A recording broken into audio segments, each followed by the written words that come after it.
the Hulk is going to have to face Spider-Man with the Hulk serum. Welcome back to my channel, guys. Please like and subscribe. And if you aren't caught up to any comics, just check the playlist below and continue and catch up. We continue from where we left off in the last video. The Hulk is fighting the US government, and the US government decided to pull back its forces and unleash their secret weapon, which apparently is Peter Parker with the spider serum with the Hulk's juice. We get into this video with the parallel Bruce Banna getting his ass absolutely beat down by the president himself, General Ross. At least not a general no more. Now he's President Ross, asking Bruce the simple question: who is the Hulk? Where did you get him from? And how do I kill him? This line of questioning brought a smile to Bruce's face. He found it funny. Matter of fact, he busted out laughing because this was absolutely ridiculous. Control, kill. The Hulk was a monster. But like I said, General Ross is General Ross from any multiverse. He didn't want to listen. He beat the brakes off of Bruce, punch after punch, with each punch drawing a lot of blood. He was having no mercy. I mean, it got to a point he started to Hadouken Bruce. How do you Hadouken a regular man? You need to go to prison for that. The beatdown got so much that Bruce himself had to ask, please, stop, have mercy. President Ross actually stopped but asked him again, who is this person? And Bruce just smiles. That is me when I'm angry. Back with our Bruce though, we see he's fighting for his life because the Gamma Serum and the Spider Serum together are making Spider-Man literally a god. And in his mindscape, the Hulk is still facing a zombie herd of Marvel heroes.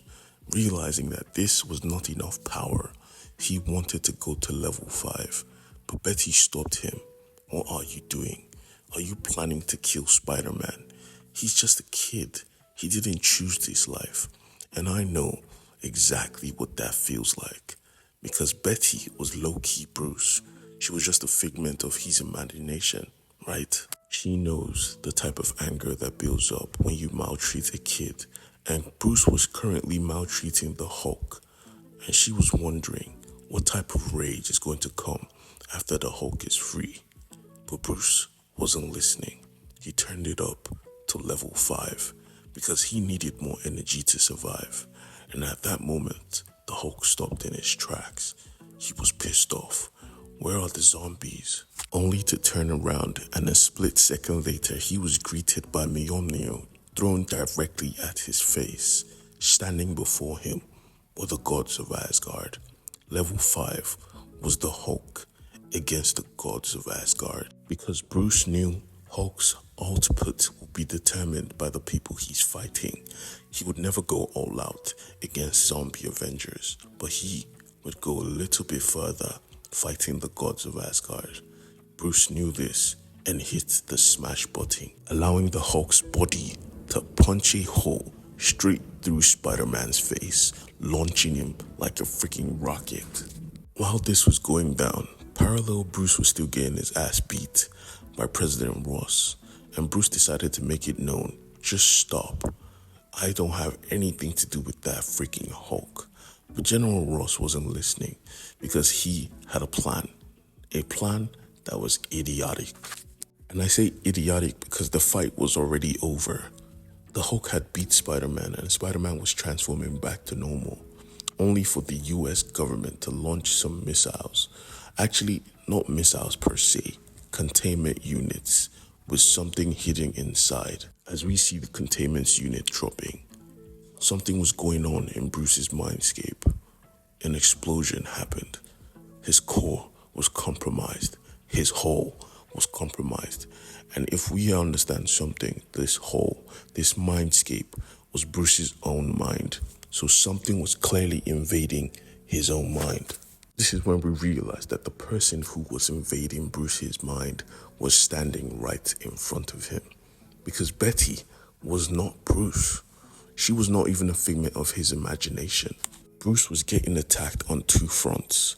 And in the real world, General Ross had unleashed something he would never be able to take back. The citizens who Bruce Banner had trapped, who had the Hulk's abilities, were weaponized by the US government. While Bruce was still trying to gain back control of his systems, while he was trying to save the Hulk, we realized that this person wasn't Betty at all. She wasn't a figment of his imagination, but an intrusive force, here to unleash the Hulk's real abilities, cranking up the level to level 7. Demons.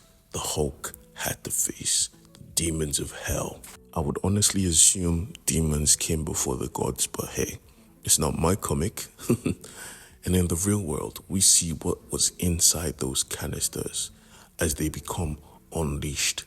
These were no longer the citizens of America. They were no longer people. They were a suicide squad of abomination. They weren't just ordinary people that were hulked out. They had weaponry on them, guns on them. And Bruce, watching this play out, tried to gain control, tried to save the Hulk from his mindscape. But Betty wouldn't let him, telling him, "I'm proud of you, son." Stepping forth, she gripped his arms and ripped them from the ground, tossing him into the abyss. I have control now, taking control of the ship, or rather the mindscape, and cranking up the level to not just level 7, but 8, and then 9. She wanted to see what the Hulk could really do. And this is when we see the Hulk has a new ability, because when he's angry enough, the Hulk has freaking laser beams for eyes. Oh my god, this comic is a riot. Thank you for sticking with me, guys. Please like and subscribe for more. God bless.